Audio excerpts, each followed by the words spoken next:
ইবনা তামিমা দারি কানার জুলান নাসরানিয়ান ফাজা ওয়া আসলামা ওয়া হাদাসানি হাদিসান কুনতু উহাদ্দিসুকুম আন মাসিহিদ দাজ্জাল। তামিম দারি একজন খ্রিস্টান মানুষ, ও এসেছে, ইসলাম গ্রহণ করেছে। সে একটা কাহিনী বলছে, যে কাহিনী আমি তোমাদের বলতাম দাজ্জাল সম্পর্কে। সে বলছে, রাকিবনা ফি সাফিনাতিন বাহারিয়াতিন মা সালাসিনা রাজুলান মিন লাখম ওয়া জুজাম। আমরা 30 জন মানুষ একটা বড় স্টিমার, বড় নৌকায় উঠেছিলাম। লাখম এবং জুজাম সম্প্রদায়ের, এই দুই সম্প্রদায়ের আমরা 30 জন মানুষ একটা বড় নৌকায় উঠেছিলাম। ফালাইবা বেনাল মৌজু ফিল বাহারে সাহারান। এই নৌকা আমাদেরকে 1 মাস যাবত নিয়ে খেললো। আমরা যখন নৌকায় উঠলাম, নৌকা ছুটলো, তখনই ঝড় বৃষ্টি আরম্ভ হলো। এই যে সাগরে ঢেউ উঠলো, সাগরের ঢেউ আমাদেরকে কোন দিকে নিয়ে গেল তা বুঝতে পারলাম না। 1 মাস যাবত আমরা কোন দিকে যেতে থাকলাম বুঝলাম না। কোন একদিন 1 মাস পরে সন্ধ্যার দিকে এই স্টিমার এক কেনারায় এক পার্শ্বে গিয়ে লেগে গেল। তখন আমরা ছোট ছোট নৌকায় উঠে বসলাম। বড় নৌকা অনেক পানিতে ঠেকে যায়, লেগে যায়। এই জন্য বড় নৌকায় ছোট ছোট নৌকা থাকে পাশে যাওয়ার জন্য। আমরা ছোট ছোট নৌকায় উঠে বসলাম। ফালাকিয়াতনা দাব্বা আহলাউ কাসিরুস সারে লা ইদরুনা মিন কুবলিহি বিদবরিহি বিকাসরাতি শার। হঠাৎ একটা প্রাণীর সাথে আমাদের সাক্ষাৎ হয়ে গেল। হায় হায়, প্রাণীর গায়ে এত লুম, লুমের কারণে বোঝা যায় না কোথায় তার মুখ আর কোথায় তার পিছন। যখন আমরা ছোট ছোট নৌকায় উঠে বসলাম, বসার পরে একটা প্রাণীর সাথে আমাদের দেখা হয়ে গেল। যে প্রাণীর গায়ে লুম এত বেশি যে লুমের কারণে কোথায় তার মুখ আর কোথায় তার পিছন বোঝা যায় না। আমরা বললাম, মানান্তি তুমি কে? তখন সে বলল, আনাল জাসাসা, আমি হচ্ছি গোয়েন্দা, সিআইডি। এইভাবে লাহাজাত দায়রে তোমরা ওই যে একটা ঘর দেখা যাচ্ছে, সেই ঘরের চলে যাও। ফিহে রাজুলুম ইয়াস্তাকিরা খাবারিকুম। সে ঘরে একজন লোক রয়েছে, সে লোক তোমাদেরকে দেখার জন্য ব্যস্ত হয়ে গেছে। ফাফারিকনা আন তাকুনা শায়তানাতান হিনা সামাতলানা।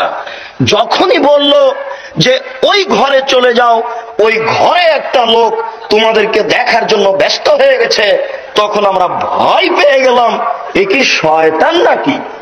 30 জন মানুষ থাকার পরেও সবাই ভয় পেয়ে গেল। তারা ভাবছে এ শয়তান হতে পারে। এরপরে তারা দৌড়িয়ে সেই ঘরে পৌঁছিল।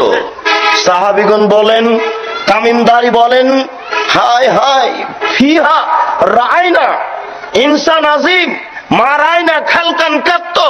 সেই ঘরে দেখি বিশাল মানুষ, এত বড় মানুষ আমরা জীবনে কোনোদিন দেখিনি। তার 2 হাত 2 পায়ের নিচ দিয়ে ঢুকিয়ে কাঁধের সাথে জড়িয়ে লোহার জিজির দ্বারা বাঁধা আছে। 2 হাত 2 পায়ের নিচে দিয়ে কাঁধের সাথে জড়িয়ে লোহার জিজির দ্বারা বাঁধা আছে। লাফ দিয়ে আকাশে উঠে যাচ্ছে, আবার নিচে পড়ে যাচ্ছে, লাফ দিয়ে আকাশে উঠে যাচ্ছে, আবার নিচে পড়ে যাচ্ছে। এত বড় মানুষ এই দৃশ্যে আমরা কোনোদিন দেখিনি। আমরা বললাম, মানান্তা তুমি কে? সে বলল, আন্তুম কাদার তুমুনি ফাখবেরুনি মানান্তুম। আরে তোমরা তো জেনেই যাবা আমি কে, তোমরা বলো তোমরা কারা? আমরা বললাম, নাহানু নাসুল আরব, আমরা হচ্ছি আরবের মানুষ। আমরা বললাম, আমরা হচ্ছি আরবের মানুষ। আমরা একটা স্টিমারে উঠেছিলাম, লাখম এবং জুজাম সম্প্রদায়ের 30 জন মানুষ।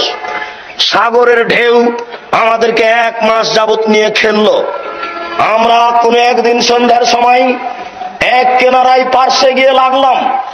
আমরা ছোট নৌকায় উঠে বসলাম। হঠাৎ একটা প্রাণীর সাথে দেখা হলো। প্রাণীর গায়ে খুব লুম, লুমের কারণে বোঝা যায় না কোথায় তার মুখ কোথায় তার পিছন। আমরা বললাম তুমি কে? সে বলল আমি গোয়েন্দা। এরপরে বলল তোমরা ওই ঘরের দিকে চলে যাও, সেই ঘরে একজন লোক রয়েছে, সেই লোক তোমাদেরকে দেখার জন্য ব্যস্ত হয়ে গেছে, এই জন্য আমরা দৌড় দিয়ে আসলাম। তখন ওই বাঁধা ব্যক্তি যে লাফ দিয়ে আকাশে উঠে যাচ্ছে, নিচে পড়ে যাচ্ছে, সে বলল আচ্ছা ঠিক আছে, আখবেরুনি আন বহায়রাতি তাবারিয়া, আখবেরুনি আন নাখলে বাইসান।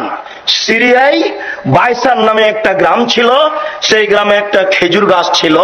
সেই খেজুর গাছটা আছে কি? সেই খেজুর গাছে খেজুর ধরে কি? আমরা বললাম জি হ্যাঁ, সেই গাছ আছে, সেই গাছে প্রচুর খেজুর হয়। কালা ইউশেক আয়াযহাব। তারপর সে বলল অচিরে এই খেজুর গাছে খেজুর থাকবে না, শেষ হয়ে যাবে। আচ্ছা ঠিক আছে, আখবেরুনি আন বহায়রাতি তাবারিয়া।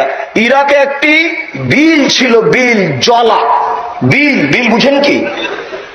ইরাকে একটা বিল ছিল, হাল ফিহা মাউন, সে বিলে কি পানি আছে?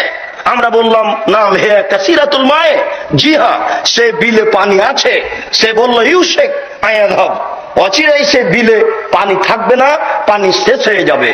আখবেরুনি আন আন আইনে জোগারিন খালফিয়া মাউন। ইরাকে আর একটা পুকুর ছিল, বড় পুকুর, সেই পুকুরে কি পানি আছে? হাল এজরাও আহলুহা মিন মায়েহা, এলাকার লোকেরা কি পুকুর থেকে পানি উঠিয়ে জমি চাষ করে? কুল্লার নাম হে কাসিরাতুল মায়ে ওয়া এজরাও আহলুহা মিন মায়েহা, সেই পুকুরে প্রচুর পানি আছে, এলাকার লোকেরা পুকুর থেকে পানি উঠিয়ে জমি চাষ করে।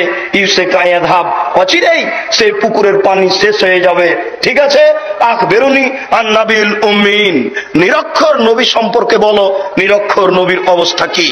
আমরা বললাম কাদ হারাবা মিন মক্কা ইলা ইয়াসরাব, নিরক্ষর নবী মক্কা থেকে মদিনায় পালিয়ে গেছেন। সে জিজ্ঞাসা করলো কাইফা হালহু, তার এখন অবস্থা কি সেটা বলো।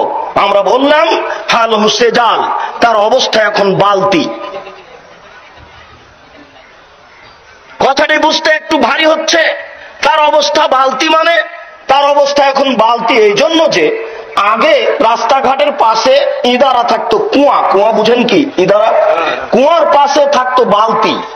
যার যখন পানির প্রয়োজন সে বালতি কুয়াতে নামিয়ে পানি উঠিয়ে পান করে বালতিটা রেখে চলে যেত।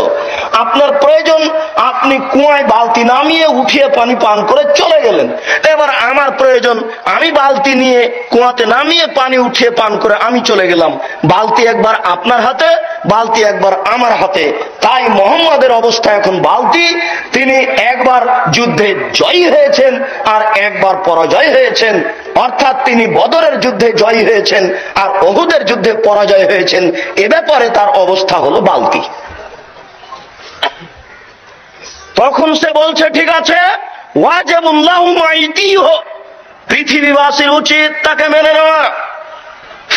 অত্র বিশাল হাদিসের দুইটি কথার এই একটি কথা আর আগে একটা কথা ছেড়ে এসেছি, এই দুটি বলে আমি সামনের দিকে আগাবো ইনশাআল্লাহ। হাদিস সামনে আরো অনেক অংশ আছে, সংক্ষিপ্ত বলা যেতে পারে যে এখন আমি বলি আমি কে? আমি হচ্ছি দাজ্জাল। লোহার জিঞ্জির দিয়ে এইভাবে আঁটো সাঁটো করে বাঁধা আছে, সে কে? দাজ্জাল। সে বলছে আমাকে এখান থেকে বের হওয়ার অনুমতি দেওয়া হবে, আমি 40 দিনে সারা পৃথিবী ঘুরে নিব, তবে মক্কা এবং মদিনায় প্রবেশ করতে পারবো না। মক্কা এবং মদিনায় ঢোকার জন্য 12টা পথ রয়েছে, যে পথ মানুষ দেখতে পায় না। এই পথে ফেরেশতা খোলা তরবারি নিয়ে দাঁড়িয়ে আছেন। আমি যতবারই চেষ্টা করব ঢোকার, তারা খোলা তরবারি দিয়ে আমাকে ঠেকাবে, আমি মক্কা এবং মদিনায় প্রবেশ করতে পারবো না। এই কথা বলেই রাসূলের হাতে একটি লাঠি ছিল, রাসূল তার লাঠি দিয়ে ওই মিম্বারের উপরে মেরে বলতে লাগলেন হাজিহি তয়বা, হাজিহি তয়বা, হাজিহি তয়বা, এটাই মদিনা, এটাই মদিনা, এটাই মদিনা। এই মদিনায় দাজ্জাল প্রবেশ করতে পারবে না।